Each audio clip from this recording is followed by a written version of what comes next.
आज ये है कि हमने जो कई मान लाइन अभी से मिली बहुत मज़ेदार हुआ है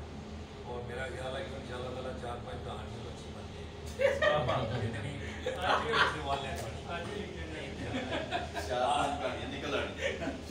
बिल्कुल निकल आएंगी। अच्छा ऐसी महफिलें होनी चाहिए वैसे नेक्स्ट अखबार को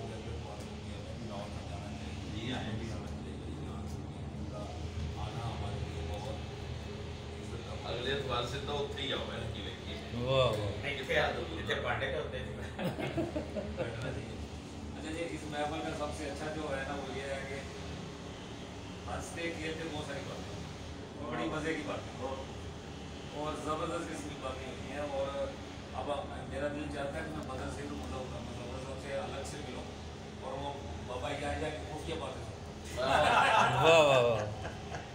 वो नहीं है। बहरहाल आप सबका शुक्रिया। मुक्सर और आप